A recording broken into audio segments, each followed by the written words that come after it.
First line நேயர்களுக்கு வணக்கம். ஒரு சோகமான செய்தி எல்லாம் பார்த்துருப்பீங்க, காலையில் டிவியில் பார்த்துருப்பீங்க, வெப்பில் பார்த்துருப்பீங்க. அண்ணன் விஜயகாந்த் உயிரிழந்து விட்டார். அவரை பற்றி என்னுடனான அனுபவம், எனக்கான அனுபவத்தை நான் இந்த 30 வருடங்கள் பத்திரிகை துறையில் இருந்திருக்கேன். அதையும் தாண்டி அவர் எங்கள் ஊருக்காரர், எங்கள் ஏரியாக்காரர். ஸோ அவரை பற்றி நிச்சயமாக நீங்கள் பல விஷயங்கள் அவரை பற்றி எல்லா பேப்பர்லேயும் வந்திருக்கும், டிவியில் வந்திருக்கும், பல பேட்டிகள் வந்திருக்கலாம். இருந்தாலும் மதுரையில் இருந்தவர்கள் விஜயகாந்த் அவர்களை என்ன நினைத்தார்கள், விஜயகாந்த் அவர்கள் ஏன் இவ்வளோ ஃபேமஸ் ஆனார், அவருடைய வாழ்க்கை ஏன் இவ்வளோ மோசமாக முடிந்து விட்டது, அதற்கு யார் காரணம் அப்படின்லாம் நம்ம டீட்டெயிலாக பார்க்க போகிறோம். விஜயகாந்த் அவர்கள் என்னென்னா, முதல்ல ரஜினிகாந்த் என்கிற மனிதர் வந்தார் உள்ள. ரஜினிகாந்த் என்னென்னா, ஒரு அந்த காலத்தில் நீங்கள் ஹீரோலாம் பார்த்துருப்பீங்க, எம்ஜிஆர் தக தக தகன்னு மின்றாரு அப்படின்வாங்க. சிவாஜி கணேசன் அவரும் கலராக இருப்பார், ஆக்டிங் பின்னி எடுப்பார். அப்புறம் ஜெய்சங்கராக இருந்தாலும் சரி, ரவிச்சந்திரன் அவர்களாக இருந்தாலும் சரி, அந்த காலகட்டத்தை ஹீரோ எம்ஜிஆர் சிவாஜிக்கு அப்புறம் ஜெய்சங்கர், ரவிச்சந்திரன் போன்றவர்கள்லாம் ஒரு துடிப்பான இளம் ஹீரோக்களாக உள்ளே வந்தாங்க. அதற்கப்புறம் கமலஹாசன் வந்தார். அதுக்கப்புறம் ரஜினிகாந்த் வரும்போது தான் ஒரு பெரிய டேர்னிங் பாயிண்ட்டே ஏற்படுது. என்ன அப்படின்னு பார்த்தீங்கன்னா, கருப்பான தோற்றம் கொண்ட ஒருவர் உள்ளே வராரு ஃபீல்டுக்குள்ளே. அதுக்கு முன்னாடி எல்லாமே பார்த்தீங்க அப்படின்னா எல்லாமே சிகப்பானவர்கள், எல்லாமே இந்த திராவிட கலர் அப்படின்னு யாரும் இருக்க மாட்டாங்க. சிவாஜி கணேசன் அவர்கள் கூட நல்ல கலர் தான், ஏன்னா திராவிட கலர் கிடையாது. அவர் கருப்போ இல்லை இப்போ மாநிலம் என்று சொல்வார்கள், அந்த மாதிரிலாம் கிடையாது. அப்போ மிக கருப்பான ஒரு மனிதர் உள்ளே வராரு, அவர் தான் ரஜினிகாந்த். ரஜினிகாந்த் உள்ளே வந்த உடனே என்ன பெரிய மாற்றம் ஏற்படுது. என்ன அப்படின்னு பார்த்தீங்கன்னா, எல்லோரும் ரஜினிகாந்தை அவர் புது நிறம்னு சொல்லலாம். ரஜினிகாந்த் ரொம்ப கருப்புன்னு சொல்ல முடியாது, அந்த கலர்லேயே ஒரு நடிகர் அது முன்னாடி வரைக்கும் வந்ததில்லை. அப்புறம் ரஜினிகாந்த் வந்ததுக்கப்புறம் பார்த்திங்கன்னா, ஒவ்வொருத்தரும் ரஜினிகாந்தோட ஸ்டைலு, அவரோட நடவடிக்கை, அவர் ஒரு திராவிட முகம், சரியா? அப்போ நம்மை போலவே இருக்கிறார் என்பதால் அதோட ஸ்டைல், அவரோட ஆக்டிங்லாம் மக்களுக்கு ரொம்ப இதாகிடுச்சு. ரஜினிகாந்த் மட்டும் சொதப்பியிருந்தால் கருப்பாக இருப்பவர்கள் சினி ஃபீல்டுக்குள்ளே வந்திருக்கவே முடியாது இன்றைக்கி வரைக்கும். ரஜினிகாந்த் அடித்த பர்ஃபார்மன்ஸில் பார்த்தீங்க அப்படின்னா, ஒவ்வொரு தமிழர்களாகட்டும், எல்லா சவுத் இண்டியன்ஸ் ஆகட்டும், மிகப்பெரிய அளவில் கொண்டாடினாங்க. அந்த காலகட்டத்தில் பார்த்திங்கன்னா, ஒரு பக்கம் என்டி ராமராவ் சக்கச்சவேன் இருப்பார், அவரை பார்த்தா இப்போ தேவடான்னு கூப்பிடுவாங்க. இன்னொரு பக்கம் ராஜ்குமார் இருக்கார், கன்னடா ராஜ்குமார், மலையாளத்தில் சொல்லவே வேணாம், எல்லாருமே சக்கச்சவேன்னு தான் இருப்பாங்க. அப்போ ரஜினிகாந்த் வந்ததுக்கப்புறம் பார்த்திங்கன்னா, அது ஒரு பெரிய மாபெரும் டேர்னிங் பாயிண்ட் வருதுன்னு சொன்னீங்களா. அதுக்கு அடுத்து தான், அதை ஒட்டி தான் விஜயகாந்த் உள்ளே வரார். விஜயகாந்த் பார்த்திங்க அப்படின்னா, பெயிண்ட் அடித்த மாதிரியான ஒரு கருப்பான உருவம், அதாவது ஒரு திராவிட கலரில், அது ஒரு கருப்புனா அப்படி ஒரு கருப்பு, அந்த மாதிரியான ஒரு நபர் திரைத்துறையில் அதற்கு முன்னாடி வந்ததே கிடையாது, சரியா? ஏன்னா கருப்பாக இருக்கிறவங்களாம் வில்லனாக காட்டுவாங்க, இல்லை கொடூரமானவனாக காட்டக்கூடிய காலங்கள் தான் அதுக்கு முன்னாடிலாம் இருந்தது. அதை உடைத்து கொண்டு மிகவும் கஷ்டப்பட்டு தானே தன் முயற்சியால் வண்டி ஏறி மதுரையிலேருந்து வந்தவர் எங்கள் அண்ணன் விஜயகாந்த். அவர் அதுக்கப்புறம் பார்த்திங்கன்னா இப்ராஹிம் ராவுத்தர் எங்கள் அண்ணன். இப்ராஹிம் ராவுத்தரும் பார்த்திங்கன்னா ஒரு வெகுளித்தனமான மனிதன். அவர் சினிமாவில் ப்ரொடியூசராக இருந்ததுனால சிலருக்கு பிடிக்காமல் போகலாம். ஏன்னா அவர்கிட்ட படம் வேலை பார்த்தவங்களுக்கு நிறையா பேர் அவரை கொண்டாடுவாங்க. சிலர் எல்லாருக்கும் பிடிக்காதுல்ல, அந்த மாதிரி இருக்கலாம். ஆனால் அவர் குழந்தை மாதிரியான ஒரு மனிதர், எதை சொன்னாலும் நம்பிடுவார் அப்படின்றது. ஏன்னா அவருக்கு நான் 2-3 முறை அவரை சந்தித்து பேசியிருக்கேன், பத்திரிகையாளராக இருக்கும்போது சரி, சாதாரணமாகவும் சரி. அந்த அளவுக்கு ஒரு குழந்தை மனம் கொண்டவர் தான் 2 பேருமே. அதாவது ராவுத்தரும் அப்படி தான், இவரும் அப்படி தான். ரொம்ப ஜாலியாக அவங்களோட இளமை வாழ்க்கையை பார்த்தீங்க அப்படின்னா, விஜயகாந்த் ராவுத்தரும் ரொம்ப ஜாலியாக அவங்க லைஃப்பை லீட் பண்ணாங்க. அது போக ஜாலியாக மட்டும் இல்லாமல் சீரியஸாகவும் சில விஷயங்களை மனிதர்களை புரிந்து கொண்டு, மனிதர்களுடைய வழிகளை, அவருடைய உணர்வுகளை புரிந்து கொள்வதில் என்னென்னா விஜயகாந்த் மாதிரி ஒருத்தரை பார்க்கவே முடியாது. அவருடைய டிநகர் வீட்டில் என்ன அப்படின்னு பார்த்தீங்கன்னா, ஆரம்ப காலகட்டத்தில் அவர் வளர்ந்து வரக்கூடிய ஹீரோ ஆகிட்டார். அப்போ தான் சம்பாதிக்க துவங்குறாரு. அந்த காலகட்டத்தில் எப்போ போனாலும் அவர் வீட்டில் சாப்பிட்லாம். ஒரு முறை ஒரு காலையில் ஒரு 9:30 மணி இருக்கும், ஒரு விஷயம் காரணமாக அவரை சந்திக்கிறதுக்காக என்னுடைய நண்பன் மாரியப்பன் ஒருத்தர் இப்போ மதுரையில் இருக்கார். அவரும் நானும் அப்போ இளம் வயது 16-17 வயது தான் இருக்குங்க, 16 வயது இருக்கும். அப்போ அவரை பார்க்க செல்கிறோம், விஜயகாந்த் வீட்டுக்கு போகிறோம். அண்ணன் ஒன்று பார்த்த உடனே டக்குன்னு பார்த்தா ஷூட்டிங் கிளம்பி வர்றாரு. வெளியில் அம்பாசிடர் கார் நிற்கிது, இப்போ கிளம்பிட்டார், பவுடர்லாம் அடிச்சுட்டு கிளம்பி நீட்டாக எல்லாம் பண்ணிகிட்ருக்காரு. ராவுத்தர் கையிலேயே நின்றுட்டுருக்காரு. உள்ளே போனோன்னா நான் ராவுத்தரை பார்த்தோன்னே மதுரைக்கார் ஒருத்தர் சொல்லிட்டு, தம்பியில் வந்திருக்காங்க அப்படின்னோடனே, வெளியே ஏற்கனவே இப்படி ரசிகர்கள் இருக்காங்க, ஆனால் நம்ம ஊர் நம்ம தெரிந்தவர்களை வைத்து நம்ம போய் ஒரு விஷயத்தை அண்ணன்ட்ட பேசுகிறதுக்காக போகிறப்ப பார்த்தீங்க அப்படின்னா டக்குன்னு இறங்கி வந்துட்டார். இறங்கி வந்துட்டு, ஐயோ நான் 2-3 நாள் ஷூட்டிங் போகிறேண்ணே தம்பி அப்படின்னாரு. ஷூட்டிங் போகிறேனே, சரி முதல்ல சாப்பிட்டீங்களா ராவுத்தர், 2 பேரும் சாப்பிட சொல்லியா, அவர் சாப்பிட சொல்லு ராவுத்தர், நான் கிளம்புறேன் அப்படின்ட்டு சொல்லிட்டு போகிறார். 3 நாள் ஆகும் தம்பி, நான் வரதுக்கப்புறம் நம்ம அடுத்த டைம் மீட் பண்ணுவோம் அப்படின்னு சொல்லிட்டு வேகமாக வண்டி ஏறி போயிட்டார். அவர் முதல்ல சொன்ன வார்த்தையே, இங்கே சாப்பிட்டீங்களா, முதல்ல சாப்பிடுங்க அப்படின்னு. எம்ஜிஆரை தான் அப்படி சொல்லுவாங்க. ஆனால் அதற்கு அடுத்தபடியாக அண்ணன் விஜயகாந்த் வந்து என்னென்னா, அப்கமிங் ஹீரோவாக இருக்கும்போதே யார் வந்து இங்கே டெய்லி இப்போ இன்றைக்கி எவ்வளோ பேர் கோடிக்கணக்கில் 100 கோடி சம்பளம்லாம் வாங்குறாங்க, சரியா, எவனுக்காக சோறு போட்டுருப்பாங்களாம் ஒரு நாளைக்கு ஏன்னா. ஆனால் விஜயகாந்த் வந்து உண்மையான, அதாவது ஏதோ ஃப்யூச்சரில் அரசியலுக்கு வரும், அது வருவோம், இது பண்ணணும், பில்டப்பு பீலாக விடணும், இதெல்லாம் அவர்கிட்ட அப்போ கிடையாது. ஒரு குழந்தை மனம் படைத்த ஒரு விஜயகாந்த். போன உடனே சாப்பிட சொன்னார். நாங்கள் அப்படியே வந்துட்டோன்னு வச்சுங்களேன். அங்கே பார்த்தா ஒரு 10-20 பேர் சாப்பிட்டுட்டு இருக்காங்க. எப்பயும் 10-20 பேருக்கு சாப்பாடு போட்டே இருப்பாங்க. மத்தியானம் சாப்பாடு இருக்கும், காலையில் இருக்கும். அவர் எப்பயுமே வந்து அவருக்கும் ராவுத்தருக்கும் அலுவலகத்தில் உள்ள அந்த 10 பேருக்கும் வந்து சமையல் செய்ய மாட்டாங்க. எப்படியும் ஒரு 100 பேர் சாப்பிட்ற மாதிரி செஞ்சு வச்சுருப்பாங்க. மதுரையிலேருந்து சமையல்காரங்க வைத்து பின்னாடி ஒரு கார் பார்க்கிங் மாதிரி சைடில் இருக்கும், அங்கே வச்சு சமையல் பண்ணி போட்டுகிட்டே இருப்பாங்க. அப்படிப்பட்ட மனம் படைத்தவர் விஜயகாந்த் அவர்கள். அதற்கப்புறம் அவரை பற்றி சொல்லணுன்னா சொல்லிக்கிட்டே இருக்கலாம். மதுரையில் உள்ளவங்களுக்கு அந்த காலகட்டத்தில் 80கள் எண்டுலலாம் மதுரையில் உள்ளவர்களுக்கு சென்னையில் ஏதாவது பிரச்சனைன்னா அண்ணன் விஜயகாந்த் ஆஃபீஸ் தான் வருவாங்க.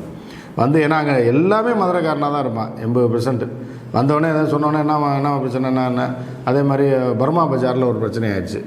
அதுக்கப்புறம் 2-3 வருஷம் கழித்து ஒரு பொருளை ஏமாற்றி விட்டார்கள். ஒரு பெரிய அமௌண்ட், அப்போயே வந்து 20,000 ரூபா அளவுக்கான ஏமாற்றி விட்டார்கள். உடனே சொன்னோடனே அங்கேருந்து ஃபோன் அடித்து அந்த ஸ்டேஷனுக்கு சொன்னது மட்டும் இல்லாமல் அந்த பர்மா பஜார் தலைவருக்கு அவருடைய பிஏ உடனே அடித்தார். அடித்தோடனே அடுத்த செகண்டு எந்த கடை எந்த ஏரியான்னு சொல்லி பிடிச்சி முக்காவாசி பணத்தை உடனடியாக மீட்டு கொடுத்துட்டு அந்த தலைவரும் ஃபோன் பண்ணி அண்ணன் விஜயகாந்த் ஆஃபீஸ்க்கு ஃபோன் பண்ணி என்ன சொல்கிறாருன்னா, ஆனால் அவன் தெல்லவாரி பயலுங்க, அவன்கிட்ட போய் பொருளை வாங்கி தரேன்னு காசை கொடுத்துருக்காப்புல, அவன் போயிட்டான், அவன் சரக்கு அடித்து செலவு பண்ணிட்டான், என்ன 3000-4000 செலவு. எப்போ நான் சொல்கிறது 89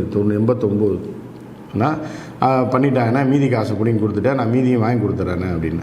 ஸோ அந்தளவுக்கு வந்து நான் மதுரை சேர்ந்தவர்களுக்கு ஒரு பெரிய ஒரு பாதுகாவலனாக இருந்தார். அதற்கப்புறம் பார்த்தா அவர் வளர்ந்து பார்த்திங்கன்னா ஒட்டுமொத்த திரை உலகத்திற்கே ஒரு பாதுகாவலனாக மாறினார். அந்த கடனை அடைத்தார். யார் சிவாஜி காலத்தில் அடைக்க முடியல, எம்ஜிஆர் காலத்தில் அடைக்க முடியல, சிவாஜி காலத்தில் அடைக்க முடியல, அதுக்கப்புறம் யாரும் அடைக்க முடியாத ஒரு கடனை அனைத்து நடிகர்களையும் வைத்து அழைத்தார். அதெல்லாம் அவங்களுக்கு தெரிஞ்சிருக்கும்.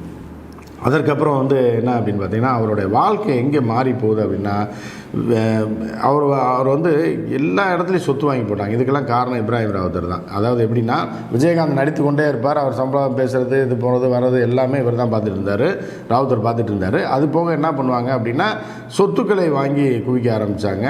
பல இடங்களில் இன்றைக்கி விஜயகாந்துக்கு சொத்து இருக்குது அப்படின்னா, இல்லைன்னா விஜயகாந்த் வந்து ராவுத்தர் மட்டும் இல்லை அப்படின்னா விஜயகாந்த் இவ்வளோ சொத்தோடு இருந்திருக்க மாட்டார். ஏதோ ஒரு பங்களாவில் இருந்திருப்பார், அவ்வளோதான் இருந்திருப்பாரே தவிர இவ்வளோ சொத்துக்களை ரூரல்லையும் சரி, சிட்டிக்குள்ளேயும் சரி, லீ கிளப்னு ஒன்று இருக்குது அந்த ஏரியாவில் சரி, பல சொத்துக்களை வந்து அவர்கள் அவுட்டரில் வாங்கி போட்டாங்க. இன்றைக்கி அதெல்லாம் வந்து கோயம்பேடு பக்கத்தில் வாங்கி போட்டாங்க. அன்றைக்கி அவுட்டர்னு இன்றைக்கி எவ்வளோ பெரிய சொத்து பாருங்கள். இப்படி எல்லாம் பண்ணவர் தான். அவர் என்றைக்கு அவருடைய வாழ்க்கை வந்து இறங்கு முகத்துக்கு மாறியது அப்படின்னு பார்த்தீங்கன்னா, பிரேமாவை கல்யாணம் பண்ணதோடு அவர் வாழ்க்கை ஒரு குறுகிய காலத்துக்கு பிறகு குழந்தைகள்லாம் பிறந்ததுக்கப்புறம் ஒரு 5 வருடத்தில் அவர் வாழ்க்கையை வந்து இறங்கு முகத்துக்கு போயிடுச்சு.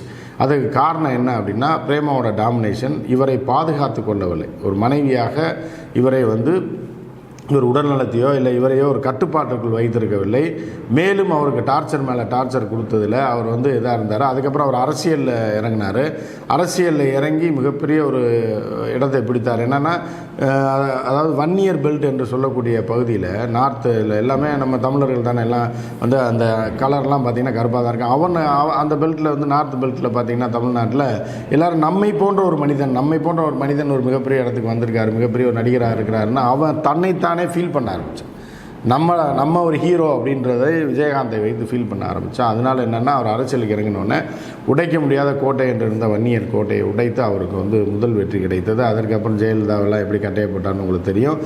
அவர் வந்து பொய்யான மனிதர் கிடையாது, நடிக்க தெரியாது, ரைட்டா. அவர் வந்து நேரடியாக ரியாக்ட் பண்ணிடுவார். எதாக இருந்தாலும் நேரடியாக யாராக இருந்தாலும் வாங்கடா பார்த்துக்கலான்றது தான் அவருடைய பலமே. ஆனால் அநியாயத்துக்கு போக மாட்டார், அநியாயத்துக்கு அக்கிரமத்துக்கு துணை போக மாட்டார். அவருடைய இளமை வாழ்க்கை வந்து அவரும் ராவுத்தரும் வந்து மிக சந்தோஷமாக எல்லா வகையிலும் அவர்கள் வந்து சந்தோஷமாக அந்த வாழ்க்கையை லீட் பண்ணிகிட்டு இருக்கும்போது, எப்போ அவருக்கு திருமணம்னு ஒன்று நடந்ததோ, எல்லாருக்கும் திருமணம் வந்து ஒரு டேர்னிங் பாயிண்ட்டாக நல்ல விஷயமாக நடக்கும். ஆனால் விஜயகாந்துக்கு வந்து திருமணம் என்பது எப்படின்னு நீங்கள் அந்த அம்மையாரை பார்த்தாலே தெரியும். நம்ம எதையும் விமர்சனம் பண்ண வேண்டாம்.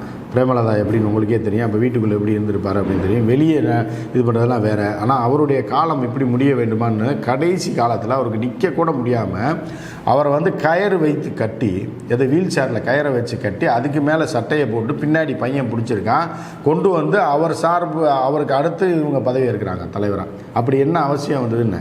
அப்போ அவ்வளோ பதவி வெறி பிரேமலதாவுக்கு. பிரேமலதாவை பொறுத்தளவுக்கு ஒரு ஜெயலலிதாவை மாறணும், ஒரு சசிகலாவை மாறணும் அப்படின்றது ஆசை. ஜெயலலிதாவுடைய கால் தூசி அளவிற்கு கூட பிரேமலதா வர மாட்டார். சசிகலாவுடைய கால் தூசி கூட பிரேமலதா வர மாட்டார். ஏன்னா அவர்கள்லாம் முதல் 91லேருந்து 96 வரைக்கும் ஜெயலலிதா பண்ணாத அட்டகாசம் கிடையாது, பண்ணாத கையெழுத்து போட்டு லஞ்சம் வாங்கிய ஒரே அரசியல்வாதி ஜெயலலிதா தான். அப்படிலாம் இருந்தால் கூட ஜெயலலிதாவுக்கு ஒரு சர்வதேச பார்வை இருக்கும். ஜெயலலிதாவுக்கு ஒரு நேஷனல் பாலிடிக்ஸ் தெரியும். அந்த காலகட்டத்தில் மட்டும்தான் ஜெயலலிதா வீக் 91 to 96. அதற்கப்புறம் ஜெயலலிதா ஒரு மிகப்பெரிய ஒரு ராஜதந்திரியாக மாறி மத்திய அரசியை மிரட்டக்கூடிய அளவிற்கான நாலேஜ் அந்த அம்மாட்ட இருந்தது. அதே மாதிரி இந்த மாநிலத்தில் வந்து நல்லதோ கெட்டதோ எல்லா அடிமைகளையும் தன்னுடைய கட்டுப்பாட்டில் வைத்திருந்தார் சசிகலா. அதே இப்போ அவருக்கு அது மாதிரி இந்த அம்மா வரணும்னு பார்த்து என்ன பண்ணிடுச்சுன்னா, விஜயகாந்த் அவர்களின் பேர் அன்பும் பாசமும் கொண்ட தீவிர ரசிகர்களை எல்லாம் மரியாதை இல்லாமல் பேசி ஏன்னா அவரை விட்டே பிரித்து அவரை வீக் ஆக்கி விட்டாங்க. அவர்களெல்லாம் மரியாதையெல்லாம் பேசி அங்கே போய் அவன் என்ன பிரேமலதாக்காவை கட்சியில் சேர்ந்தான், இல்லை பிரேமலதாக்காவை வந்தானா கட்சி தொண்டான். அவன் வந்து விஜயகாந்தை இப்போ விஜயகாந்தால் ஈர்க்கப்பட்டு விஜயகாந்தை நேசித்து விஜயகாந்த் அவர்களுக்காக கட்சிக்கு வந்தவன், அவரை இப்போ அடி பின்பற்றி வந்தவனை இந்த அம்மையாரெல்லாம் பேச்சு வாங்கணும் அவங்களுக்கு என்ன இருக்குது ரசிகர்களுக்கு. போமா நீயும் இதுவும் எல்லாம் போயிட்டாங்க. கட்சியின் மூத்த உறுப்பினர்களாக இருந்தவர்கள் சரி, சட்டமன்ற உறுப்பினர்லாம் போனதுக்கு காரணம் பிரேமலதா தான். பிரேமலதாவோட பேச்சு, அடாவடி நடவடிக்கை, திமிருத்தனமான பேச்சு உங்களுக்கு பார்த்துருப்பீங்க. அந்த பத்திரிகையாளர் சந்திப்பு பார்த்துட்டு ஒரு இதிலே வெளிப்பட்டுரும் யார் என்ன ஏதுன்னு. அதுக்கப்புறம் அவரோட மச்சான் சுதீஷ் இருக்கார், மிகப்பெரிய அறிவாளினா அந்த அறிவாளியும் அந்த அம்மையார்னால இன்றைக்கி வந்து அவர் வயதான ஒரு மனிதன் வந்து அவர் எவ்வளோ நாளைக்கு உயிரோடு இருப்போன்னு சொல்ல முடியாது. வயதானா அது இயற்கை. ஆனால் அவர் கடைசி காலத்தில் இவ்வளோ மோசமான நிலைக்கு சென்று அவர் உயிரிழப்பதற்கு காரணம், அதில் பிரதானமான காரணமாக நம்ம அம்மையாரை சொல்லலாம், பிரேமலதாவை சொல்லலாம். ஸோ வந்து ஒரு நல்ல மனிதன், முயற்சி, அறிவு, அதாவது என்னென்னா மிகப்பெரிய படிப்பறிவுலாம் கிடையாது, யதார்த்தமான மனுஷன். அந்த யதார்த்தமான ஒரு நடிகர் இருந்தது அவர் முழுசும் சாப்பிடல. அதை நான் இப்போ சொல்லலை, இப்போ அவர் கட்சி ஆரம்பித்ததுக்கப்புறம் சொல்லலை.